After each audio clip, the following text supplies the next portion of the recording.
Hello, let's do this.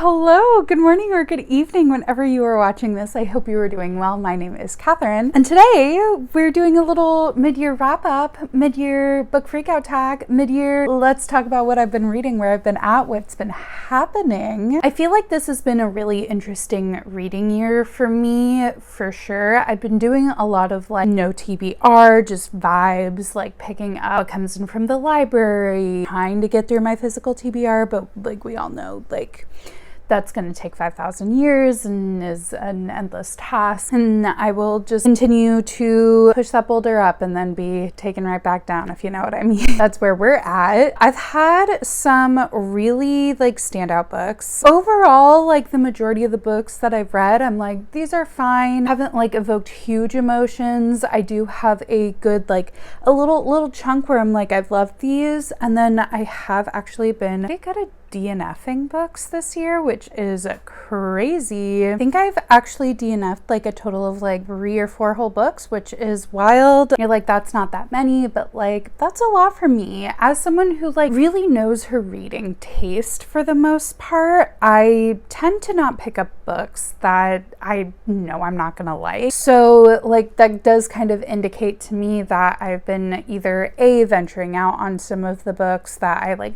wouldn't normally pick up, or I kind of hired my standards where a lot of the time if a book is fine, like I'll push through and I'll go for it. But I feel like if a book isn't like really capturing my attention, I do actually like set it down, say, hey, this is not going to be for me, and I move on to something else, which has been great. So I first want to talk some stats and then we'll go into the books themselves. I am going to be doing kind of my version of the mid-year book freakout tag, which always holds like a special place in my heart because it was one of the first like booktube videos that I made way back in 2020, and I can't believe we are still here and I'm still talking about books, maybe not as frequently online, but like in my real life.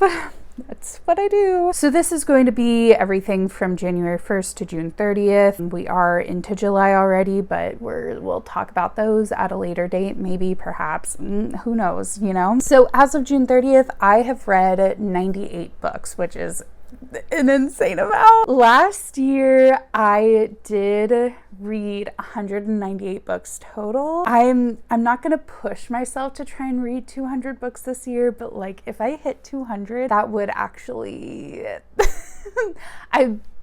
I'd be concerned. Out of those 98 books, 80 were audio, so I am still going very strong on my audiobooks. I love audiobooks. I borrow the majority from the library, or I get them as audio arcs from Libro. Shout out to Libro FM. 11 were read digitally, and then 7 were physical. I do wish that physical went up a little bit, but a lot of the audiobooks were books that I also owned physically, so like I am getting a little bit through that physical TBR, just in multiple formats. Breaking that down a little bit further, I did read 6,425 pages so far this year, which is very exciting. However, that is not nearly as many minutes, as many hours that I've listened. 44,191 minutes. If you want to like expand that is 736 hours. And from that is 30 days. If you look at that in days, it's 30 days worth of audiobooks. I love an audiobook. Audiobooks are great. Of course, 100 of the books that I've read are romances. Surprise, surprise. The majority of the subgenre is contemporary, with sci-fi and fantasy really close behind. Honestly, there's not too big of a gap there. Not a lot of historicals this year, but I do have quite a few historicals on my TBR, so I think that historicals are something I'm going to try and focus on in the second half of the year, which would be really awesome. Looking at authors that I've read, so the top 3 authors that I've read Kayla Gross, 4 books from her. Emily Antoinette, I've read 4 books from her. And then listen, I'm fine. Like, I just want to preface this with I'm doing fine. The number one author that I've read this year is Ruby Dixon with 22 books. I'm on number, I think 50. No, I'm on number 61 of the Ruby universe, the Ruby Dixon universe. Let's get into the book freakout tag. We're moving on from that fact really fast. Mid-year book freakout tag. I don't know who started this. This is a years old tag from way back in the day, but we're gonna do it. Best book that I've read this year has to be Whispers of the Deep by Emma Hamm. Just this entire series, I love these books. I think the world building is really incredible. The relationship is so good. Whispers of the Deep is kind of a dystopian fantasy sci-fi type book where humanity has had to move underwater because they effed up the planet, surprise, surprise. And the folk that live underwater, which are referred to by the humans as the Undines, they are not too happy with the humans. The humans are now messing up their ecosystem and their way of life. And so there's a bit of a turf war happening between the two. In the start of book one, Mira is an engineer and she accidentally gets captured by Argus. He is trying to like find out more about the humans and find out like a way to take them down. And of course, romance ensues. It is so good. I have really been loving like merfolk in my romances recently. That's kind of been my newest like monster romance love. I was never really like a tentacles cracking girl, but something about the mer, they're real good. I'm really enjoying those. And this has to be probably my favorite book of the year by far. The world building, the relationship, the just overall vibes, I guess. It's incredible. I'm loving this series. That being said, when we talk about best sequel, like Song of the Abyss is probably the best sequel that I read, but I'm not just going to talk about one particular series, but I do have to touch on this one because I loved it. I like this one even more than book one. The characters are so good. Dios is like such a, he's so moody and grumpy, but like he's obsessed with the girl and it's incredible. So definitely this one. Like I said, I've just been loving this series. But in addition to that, Space for More by Emily Antoinette. Like I said, I have read several of Emily Antoinette's books this year, and this one I really enjoyed. It involves a triad relationship. As you can see, two of these guys have 4 hands, which is very fun. Fated mates elements. There is essentially 2 of them were found to be mates. They come from like the upper class and they did not get along the first time that they met. And so she ran away and he was like, what? And so this is years later. They find themselves on the same planet again, and there's like a government plot conspiracy type thing going on. It's complicated, it's complex, there's a lot happening.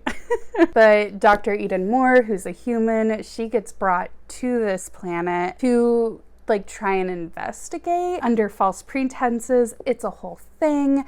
The 3 of them end up in a like triad relationship and it's so good. It's so fun. Of course, I do have to shout out Can't Get Enough by Kennedy Ryan. I'll talk about this a couple more times in this video because Kennedy Ryan never misses. That is just a fact of life. And this one in particular, so emotional. This is book 3 of the Skyland Sisters series, the final book in this trilogy.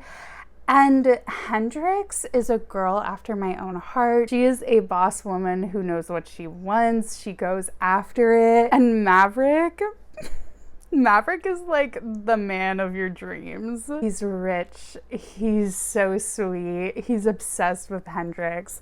Their relationship is incredible. And I was swooning and crying and doing all the things that I do in a Kennedy Ryan book. Kennedy Ryan just writes such real, raw characters, and every single time I read one of her books, I am just so blown away by how she's able to capture the emotion. I will never go wrong with a Kennedy Ryan book. Of course, I have to mention Problematic Summer Romance by Ellie Hazelwood. I love this one. I think I liked Not in Love a little bit more, only because this one didn't have dual POV, and I really love the dual POV of Not in Love. But this one is an age gap romance involving Maya, who is Eli's little sister, and Connor, who is Eli's business partner, so definitely a taboo romance. I love Maya as a character. I really love how Allie writes female characters, because she writes really swoon-worthy men who are obsessed with these women. And like rightfully so, because all the women are so incredible. And Maya, she's younger and she's been working through a lot and she's dealt with a lot in her life. And like, honestly, it like all comes down to her just wanting to be loved, and her connection with Connor is so like pure, despite the fact that like he feels like it's problematic because there is that age gap. But I love it, and the way that like the age gap of it all is handled is just so good. And I do have to shout out a Ruby Dixon book in this section. Like I'd be crazy to not mention a Ruby Dixon book, considering I've read 22 of her books so far this year, and that one would be Worst Guy. This is the second book in kind of a duology. Ruby has a ton of like different series and things, and I particularly loved this series. It was Bad Guy and then Worst Guy. I liked Bad Guy a little bit more, but I still loved Worst Guy. I feel like it really dives into the world and explores the different relationships that the alien races have with each other and with humans,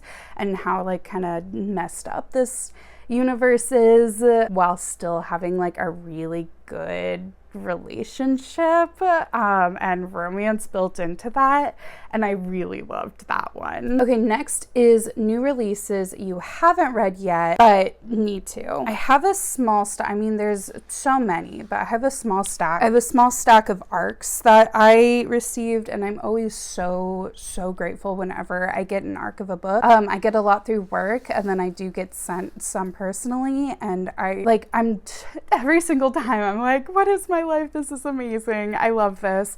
And I always feel bad when I don't get to them right away. I'm just such a mood reader that like I will pick them all up eventually. It just might take me a little bit longer. So most of these are like fairly recent releases, so I don't feel too bad. So the first two are books that I'm currently actively reading, which is huge. First one is, of course, These Summer Storms by Sarah MacLean. Sarah MacLean, one of my all-time faves. She can do no wrong for me. I love her books. I love her historicals. And this is her first she's written a contemporary before, but this is her first non-romance. And I say non-romance very vaguely because like there still very much is a romance in it, Sarah. It may not be the main focus, but like I'm focused on it. Believe you me, I am very focused on this romance. But it is giving very like almost Knives Out without like the mystery in a way, where it's this family who's like the father of the family died in like a crazy accident, and they are this ultra wealthy, he basically founded like Apple in a way, is like some sort of like tech company of that kind, and as his like last sort of hurrah, he assigned each of them tasks to do in order to get their inheritance. And if all of them complete their tasks, then they'll get the inheritance. If even one of them messes up, then they're all out. And our main character, Alice, has been away from the family for 5 years after a huge falling out. And so this is her kind of being like, damn, this is my father's last game. I guess I have to play it. And yeah, there's a lot of twists and turns and family secrets. and it's so good. If you liked A Great Big Beautiful Life by Emily Henry, I think you might like this one. I am also reading Bury Our Bones in the Midnight Soil by V.E. Schwab. I love V.E. Schwab. I haven't read a ton of her books, but every single time I read one of them, I really love them. So I was so excited to get this. It basically involves like there's two different timelines in it, and there's vampires, and it's sapphic, and that's kind of all I want to say, because I feel like you got to go into it and you're going to be like, where are the vampires? And then you'll see. And it's so good. Just the writing and the prose. I'm like annotating, I'm highlighting, I'm getting all up in this one, and I've been having such a good time. It's so atmospheric, and the characters are just really complex and interesting. So yes, this one, having a great time. The other couple books that I'm like determined to read before the end of the year that have come out this year is When Javi Dumped Mari by Mia Sosa. I like genuinely, okay, if you've seen The Materialists, I did not like that movie. This one is kind of giving like the vibes of what I wanted from The Materialists. The two of them have always consulted each other about who they're dating, and of course they're like in love with each other, but neither one will admit it, and Mari is like sick of waiting around for Javi, and so she gets engaged, and he's like, whoa, wait a second. Very complex, sounds like a lot of chaos, and I have loved Mia Sosa's other books, so I'm excited to read this one. I'm also very excited to read The Night and the Moth by Rachel Gillig. I haven't read any of Rachel Gillig's other books, but I've heard such good things, and I've heard incredible things about this one. And I just really love the medieval night vibes. I don't really totally know what to expect going into it. I've just heard so many incredible things that I am so stoked to read it. And lastly, I got sent this book. And they literally like, this is for Catherine to read. And I'm like, okay. It's called I Think I'm in Love with an Alien by Anne Aguirre. I haven't read any of Anne Aguirre's other books, shockingly enough. It looks like he gets stranded on Earth, which is a twist because it's normally the other way around. So he gets stranded on Earth, and she got voted most likely to bang an alien in high school. That's literally what it says on the back here, and I respect that girl. Oh, and they go to a convention? Okay. We're gonna have fun with this one, that's for sure. Next is most anticipated releases in the second half of the year. I have a stack.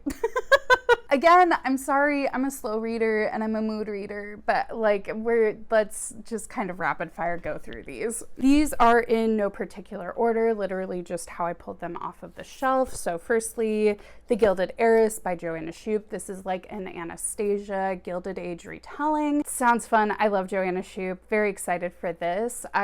For some reason, I was convinced it was like fantasy, but it's not. It is purely historical, and I love a historical. Then we have two more, I think both are Lady Night books. The Second Death of Locke by V.L. Bovalino. No idea what it's about, but it starts off by saying Greyflynn has dedicated her life to her mage. I'm already obsessed. She will be his blade on the battlefield, his healer and protector. So this is her being the knight to a mage, and it's gonna be so good. I'm gonna have a great time. I feel like the two things that I feel like are kind of popping off right now are knights, specifically lady knights, and merfolks, and I'm loving it. It's the kind of vibes that I want to have all the time. Second one being The Isle in the Silver Sea by Tasha Suri.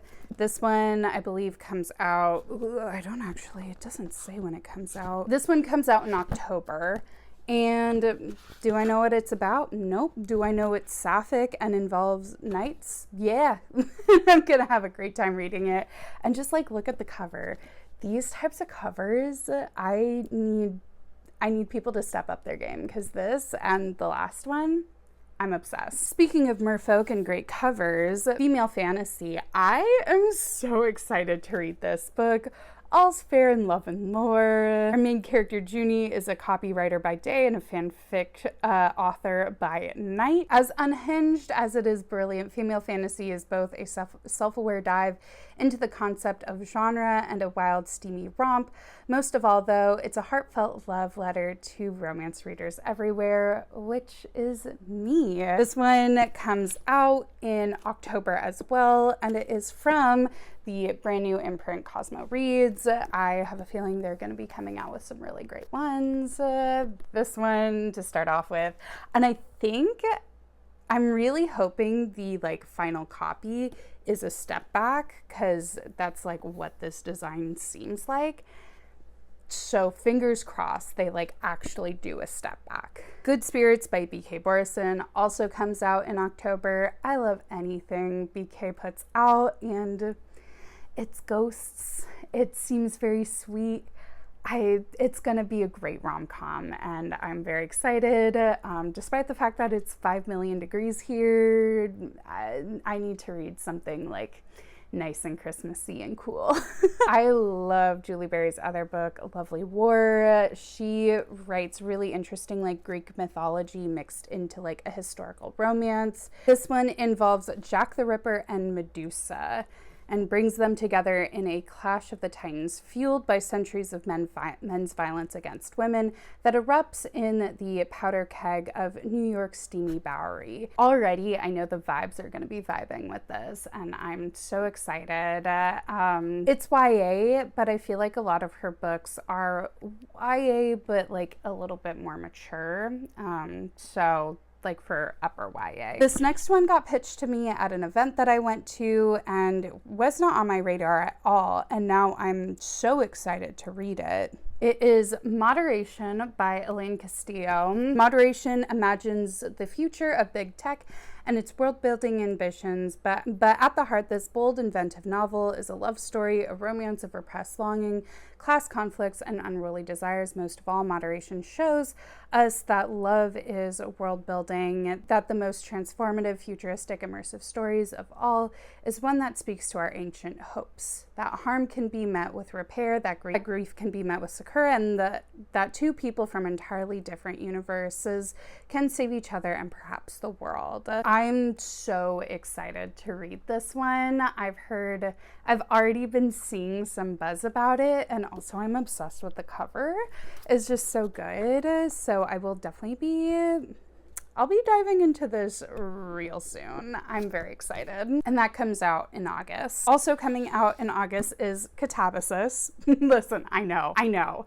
I have this copy and I still haven't read it yet. It's number 38. This was probably the most exciting thing that I've ever gotten. I am so excited to read this book. I feel like R.F. Kuang's writing style is so intelligent while still being accessible. And I'm very excited to read this because it involves a lot of Greek mythology. It involves two people having to go into hell to save, I believe, their professor. It nods to Dante's Inferno, as well as a little bit of an Orpheus Eurydice type vibe to it, which I love. So I'm gonna be picking this up within the next couple weeks, hopefully before it comes out. Fingers crossed. Just a couple more.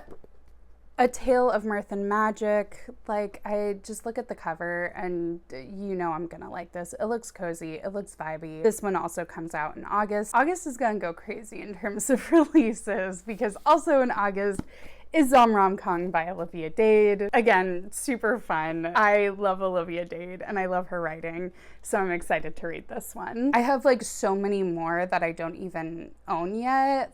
Mate by Ali Hazelwood comes out this year. Daddy Issues by Kate Goldbeck comes out in November. Soul Searching by Lila Sage comes out September 30th. Second Chance Romance by Olivia Dade, again, 2 books in 1 year, girl, comes out November 25th. And People Watching by Hannah Boehm Young comes out September 9th. So there's so many good books coming out at the end of this year. Back to the books that I have already read. The most disappointing book so far this year, I actually, surprisingly enough, haven't been disappointed by too many books this year. I have DNF'd a couple, but like they were books that I went into kind of knowing I wouldn't like them. They were for like book clubs or various other things. I have two here that like were kind of disappointing for me.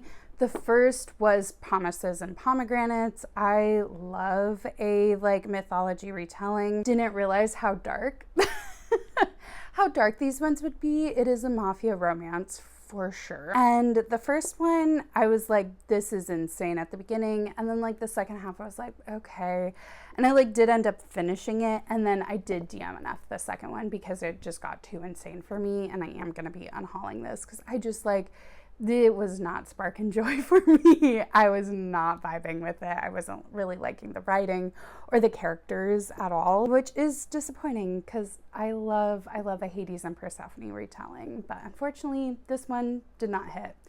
Although, like, come to think of it, this one is probably the closest to the original myth. The other one that was disappointing was one that I didn't necessarily dislike.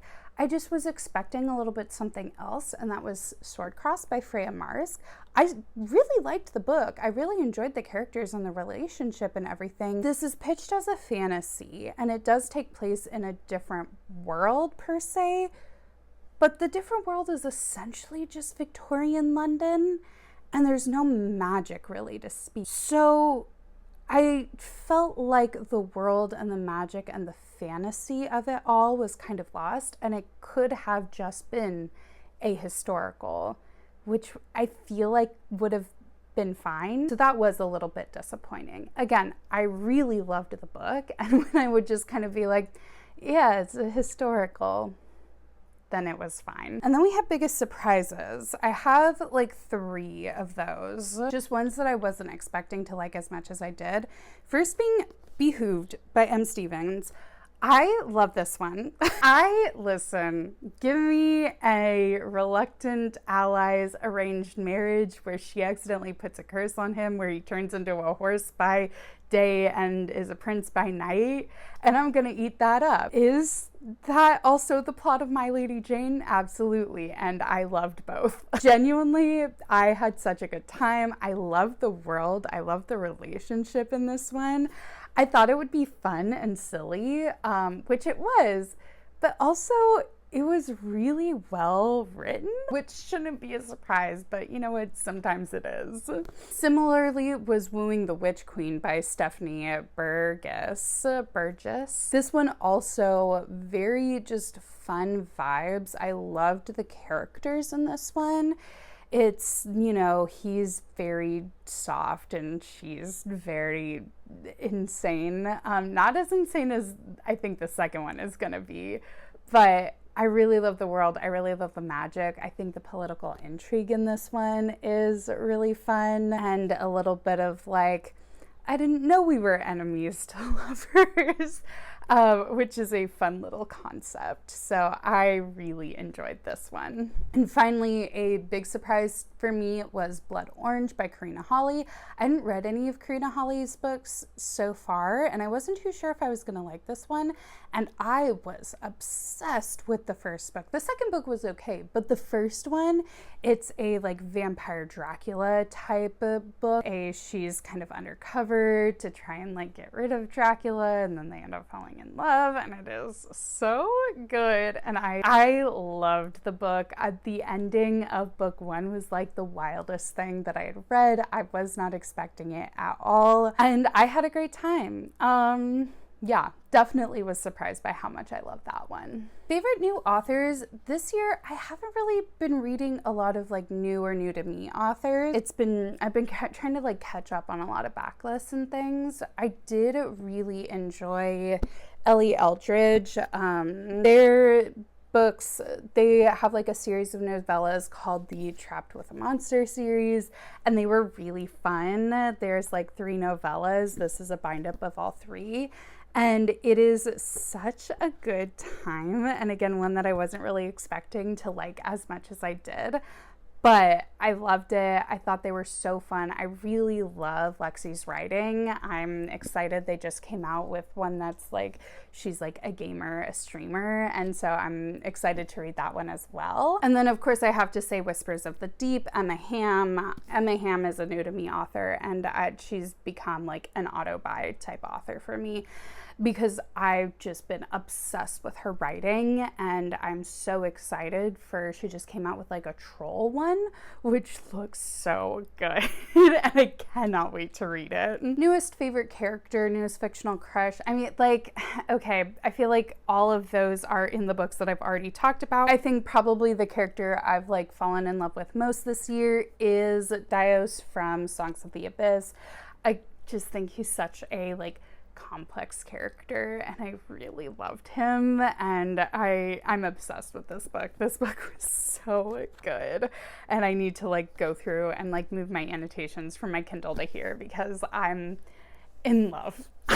I'm in love. I love a merman. It's great. A book that made me cry, can't get enough, Kennedy Ryan, of course. I already talked about this one, but like, it's so good, and it made me sob so much. And like, Kennedy Ryan, I need you to pay for my therapy bills because my God. I did also cry while reading A Soul to Touch. There was like one part in particular towards the end that like had me wrecked.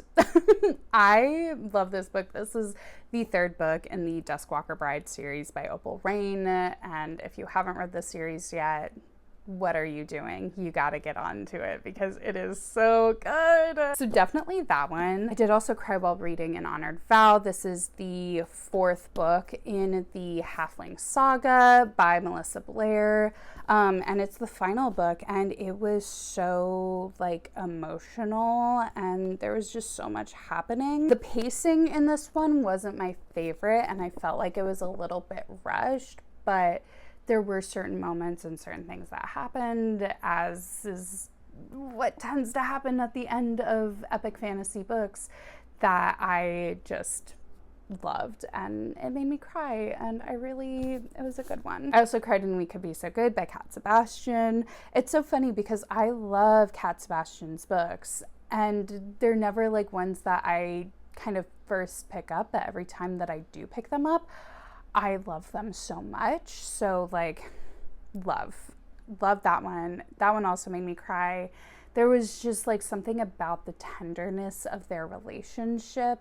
It takes place in 1950s New York, and it is so beautifully written. And Cat Sebastian, again, I haven't not enjoyed any of their books for sure. Almost towards the end of this tag, we have books that made me happy. I feel like all the books that I've talked about, besides the ones that disappointed me, but all the books that I've talked about are books that have made me happy. And that I haven't mentioned yet is Halfling by Essie Wendell. I loved this one. I thought it was so fun and so well written, and I loved the characters and the world building. Essentially, she gets kidnapped by these orcs. He is a half orc and has always kind of been looked down upon, and he ends up freeing her, and they go on this like epic journey to get back to her family.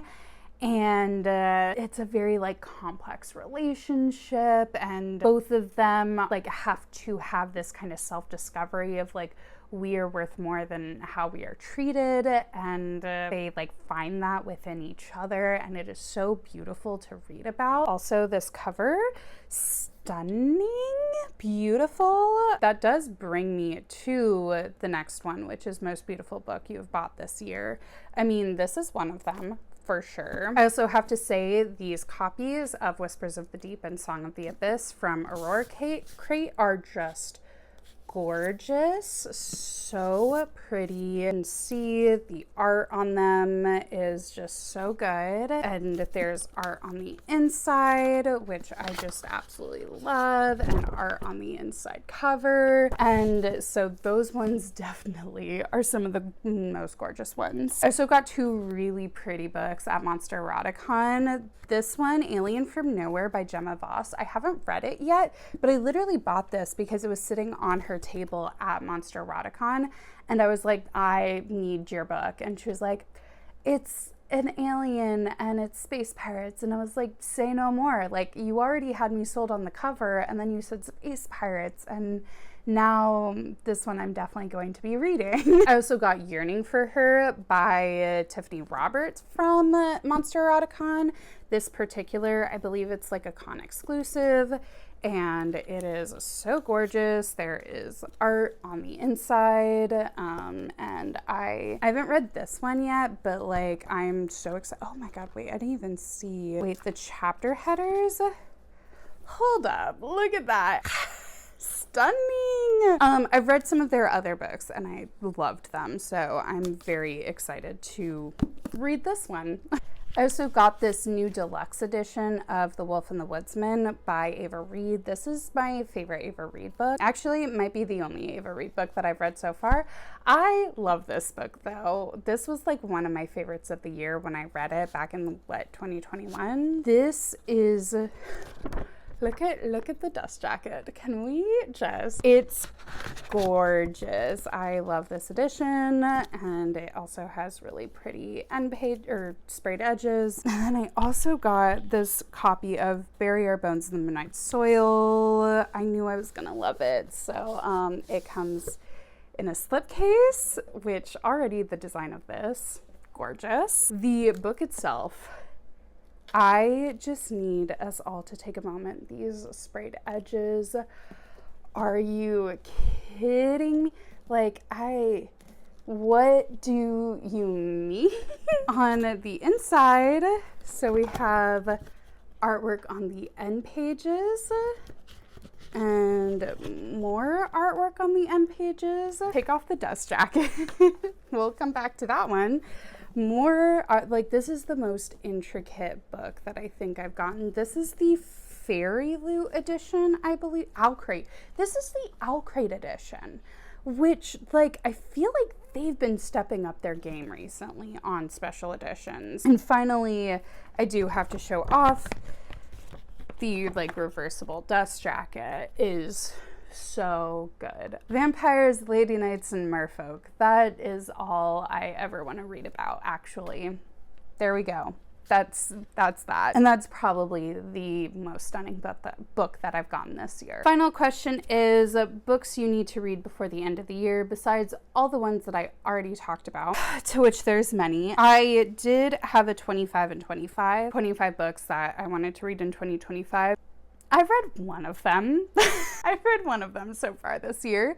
So, like, I've got a little bit of work to do. Here's kind of like my top 5. So number 1 is Rebel King by Kennedy Ryan, because I know I'm not going to be led astray by Kennedy Ryan. Number 2 is Our Violent Ends by Chloe Gong. I need to finish the series. The fact that I haven't finished the series is actually insane. I read These Violent Delights way back in literally 2020, beginning of 2021. Loveless by Alice Oseman. I've read all the Heartstopper books. I haven't read this one yet, and I just feel like I need to read all of Alice Oseman's books, but like, I really want to read this one, mostly because I think it's Claire and Katie's favorite. It's either this one or Solitaire are their favorites, but I think all of them are their favorites. So I need to read this one for sure. How to End a Love Story by Yuling Kwong. I got this last year when it came out, and I really like the Yuling's storytelling in her film, and so I have heard nothing but good things, and I know I'm gonna like this one.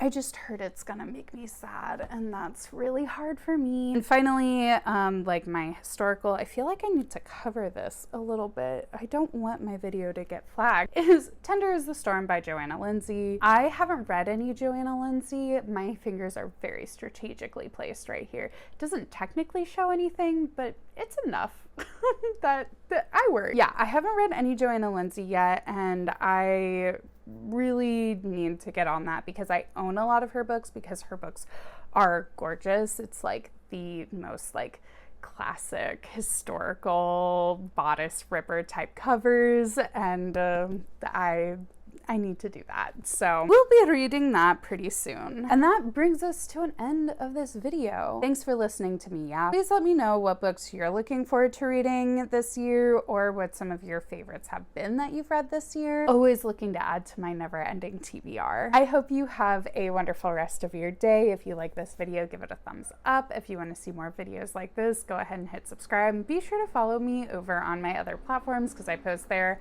a little bit more often. And I hope you have a good rest of your day. Until next time, bye!